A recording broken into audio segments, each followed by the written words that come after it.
Welcome judiciary aspirant in Pahuja law academy. My name is Gyanendra Pandey. आज आप लोगों के लिए एक महत्वपूर्ण सेक्शन को लेकर प्रेजेंट हुआ हूं, जो भारतीय साक्ष्य अधिनियम 1872 की धारा 112 और अगर वर्तमान अधिनियम बीएसए भारतीय साक्ष्य अधिनियम 2023 की बात करें तो इसके सेक्शन 116 में प्रावधान किया गया है, जो आपके जुडिशरी के एग्जाम में, मेंस में, प्रारंभिक परीक्षा में पूछा जाता है।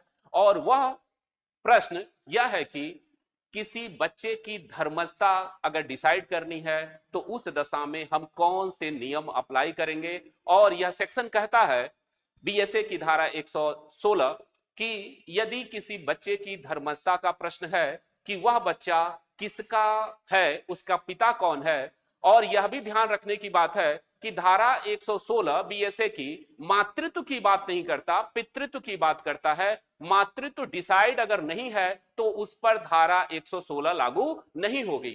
धारा 116 हमेशा पितृत्व की बात करती है, पेटर्निटी की बात करती है। अगर पिता का पता नहीं है कि वह बच्चा किसका है तो उस दशा में धारा 116 यह नियम बताती है कि यह देखा जाएगा कि उस बच्चे का जन्म उसके माता पिता के वैवाहिक स्थिति के दौरान हुई हो। दूसरी चीज, अगर विवाह उन माता पिता में डाइवोर्स हो गया है, विवाह विच्छेद हो गया है, तो उस दशा में उसकी मां ने पुनर्विवाह न किया हो और डाइवोर्स के 280 दिनों के भीतर उसका जन्म हुआ है तो वह बच्चा धर्मज माना जाएगा। और धारा 116 कहती है कि यह निश्चायक सबूत होगा कि यह बच्चा उसी का है। यदि विवाह के स्थिति के दौरान अगर बच्चा एक दिन बाद भी, यहां तक कि शादी के 1 घंटे बाद भी बच्चा पैदा हो जा रहा है तो भी बच्चा उसी मां बाप का माना जाएगा जिस मां बाप की शादी हुई है, माता पिता की शादी हुई है।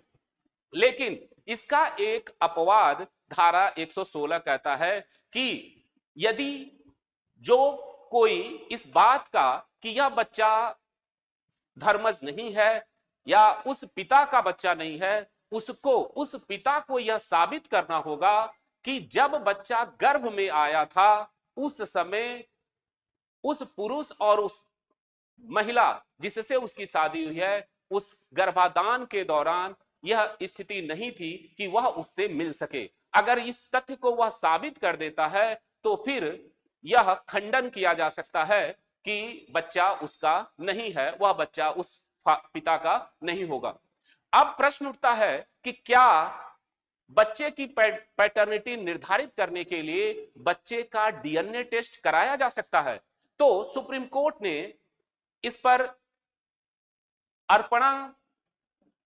अरुण फिरोदिया के केस में यह स्पष्ट किया कि अगर धर्मस्थता के प्रश्न है तो उस दशा में बच्चे का डीएनए टेस्ट नहीं कराया जाएगा। क्यों? क्योंकि डीएनए टेस्ट से बच्चे की निजता भंग होगी, बच्चे में कुंठा आएगी और मात्र अगर यह साबित हो जाए कि बच्चे का जन्म उसके माता पिता के वैवाहिक स्थिति के दौरान हुआ है तो उस दशा में डीएनए टेस्ट केवल रेयर केस में ही डीएनए टेस्ट कराने की अनुमति देता है। और सुप्रीम कोर्ट ने अर्पणा फिरोदिया के केस में यह स्पष्ट कर दिया कि डीएनए टेस्ट हमेशा जब उत्तराधिकार का मामला हो उसी दशा में डीएनए टेस्ट कराया जाएगा।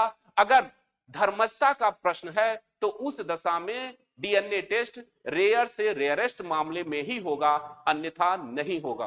तो सिर्फ इस सेक्शन के माध्यम से अगर धर्मस्थता का प्रश्न होता है तो बीएसए की धारा 116 में सिर्फ यह साबित करना आवश्यक है कि उस बच्चे का जन्म उसके माता पिता के वैवाहिक स्थिति के दौरान हुआ है। और जो व्यक्ति इसका खंडन कर रहा है उसको यह साबित करना होगा कि जब बच्चा गर्भ में आया था उस समय उसके माता और पिता, उस पुरुष और उस महिला के बीच इतनी दूरी थी कि वह एक साथ नहीं मिल सकते थे, एक दूसरे को नहीं जानते थे। तभी इस निश्चायक सबूत का खंडन होगा, अन्यथा नहीं। तो यह एक इंपॉर्टेंट सेक्शन है आपके जुडिशरी के लिए, आपके मेंस के एग्जाम के लिए। प्रारंभिक परीक्षा में यह पूछा जा सकता है, प्रॉब्लम बना के पूछा जा सकता है कि अगर शादी के एक दिन बाद भी बच्चा पैदा हो जा रहा है तो वह बच्चा किसका माना जाएगा। तो आप बीएसए की धारा 116 को रेफरेंस दे सकते हैं और इस आधार पर इस जो प्रॉब्लम है उसको सॉल्व कर सकते हैं। इसी इंफॉर्मेशन को देने के लिए मैं प्रेजेंट हुआ था। धन्यवाद।